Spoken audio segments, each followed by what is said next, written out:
so long. We've been waiting for this. Next art.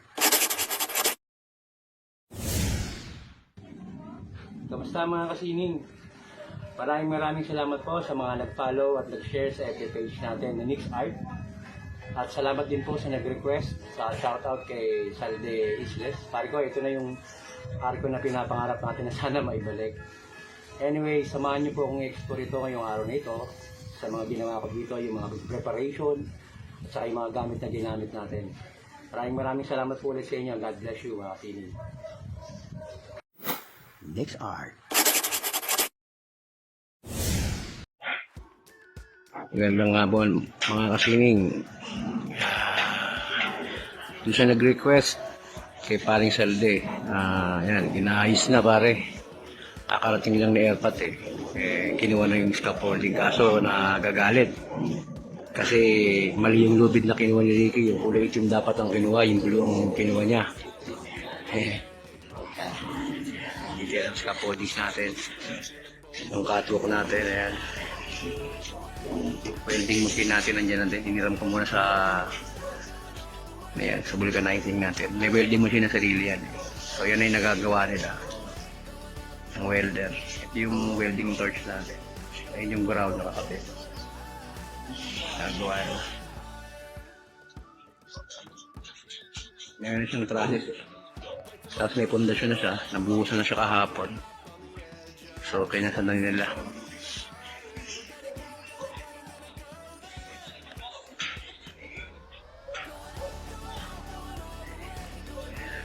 Okay.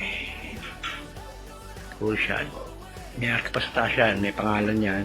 Extended pa yan So meron pa yan dito. Baka lang nakaganon. Extended dito. Tapos dyan nakalagay yung ginawa namin dati na San Lorenzo. Tapos may arco yan na pa ganyan. Welcome. Yan. Okay. So yan pa yung mga gagawin. But for now, ayan yun.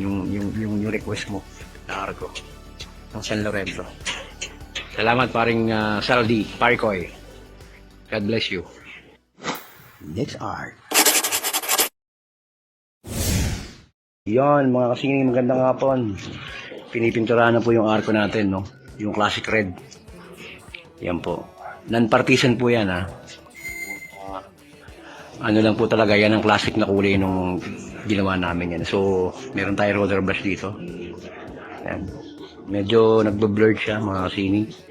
Tapos yung lagayan ng pintura natin, may brush, no? Red siya. Tapos ito na yung ito na siya itong isa na to. So itinayin natin dito, may kalo na kami dito, no? Naglagay kami ng kalo. Tataas natin dito yan mga kasining. Ganyan. So magiging scatter yan. Update ko kayo, baka bukas tapos na to. Yan. Yan mga kasining. Yan ang ating arco ng San Lorenzo. Request ng mga to. Kung naka-process yan, ito na yung hagdanan namin. Nilabas ko na. Kasi kailangan ng may tao ditong akit para pag itiras natin to hinil ng kalo, may katulong doon na sa scaffolding, nakapatong na tao din para may sampa. Magaan lang naman yan. Ang ginamit namin dyan dati ay di uno lang na angular. Yan. Hanggang sa muli mga kasining, update po tayo. God bless you.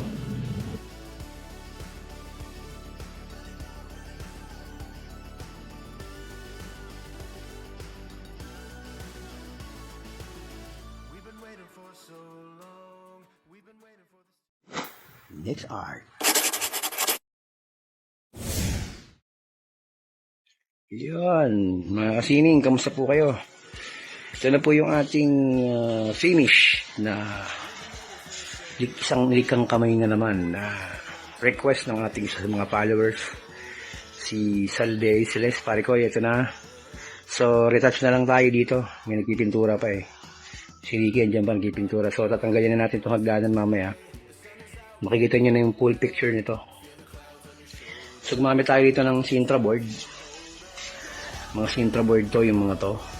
Pati yung mga trusses na yan, Sintra board. Styro. no? Sintra board. Gamit tayo ng mga lumang aluminum na sheet. Tapos mga maliliit na wire, no? Para sa roller. Sa brush naman, popsicle stick na napulot ko dyan sa labas. Tapos ito namang bisagra ng ating gate. Kung makatatandaan nyo, may gate tayo dyan, no? Kulay orange yung unang pinintura dyan kasi si Era pa po dito lang, si President Era pa. Tapos napalitan, Vice President Era pa that time. Tapos pinalitan namin ito ng yellow and yellow and black, parang sa mga school bus, no? Ito, ribbit to, bala ng ribbit, yung mga yan. Yung mga kanto na to, sugatan to. Yan yung mga kanto na yan. So para mag-swing siya. So realistically nakakabukas sara siya. Yeah. Natatandaan ko dito ang nag-duty nung araw eh. So ayan, yung harap na bahagi niya, welcome. Kung natatandaan niyo yan, yun lang naman. Tapos, pagdating sa likod nito, meron siyang salamat po. So, kung yung mga batang sanlo talaga nila, kabisado nila yan. Yeah.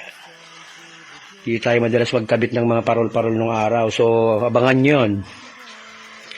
Gagawa tayo ng kahit hindi na Christmas, Christmas version ng arko na to. Para ma-reminisce natin yung mga times na magaganda pa yung arko natin. Bagong-bago. Yan po, mga kasining. Sana po nagustuhan nyo. Yan, ang kabuuan po ng ating isa na namang likhang kamay. Maraming salamat po at God bless you all. Next art. Yo, mga kasining. Maraming salamat po sa patuloy na pag-follow nyo, pag-share, at pag-like ng ating mga likhang kamay na ginagawa. Abangan nyo po yung mga susunod na ito nung tinatapos natin ngayon na semi-ugbo o yung mga karinderya kainan. Looking forward po ako na may pakita po sa inyo ulit yung mga yon. Sana po nagugustuhan nyo yung mga ginagawa ko. Maraming salamat po ulit at lagi kayo mag-iingat. God bless you po. Peace out.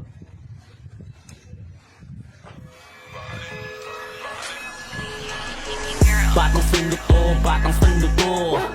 taga sando to, taga sando to. Batang sando to, taga sando to, taga sando to. Batang sando to, taga sando to, taga sando to. Batang sando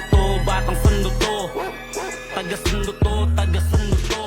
Bawat iskinita, malagubat na masukal. Lugar na kung saan walang puwang ang mga di pwede sa maate. Dito sa Sanlo ay pagalingan ng diskarte. Tahanan ng mga batang namulat sa kali. Kaibigan na tropa, anyo magsisilbing kaklase. Estado ng buhay, di kami dyan bumabase. Pakikisama, yun ang pinaka-importante. Dito sa lugar na to natutong makibagay. Sa gulo at ingay, dito kami nasanay. Bawal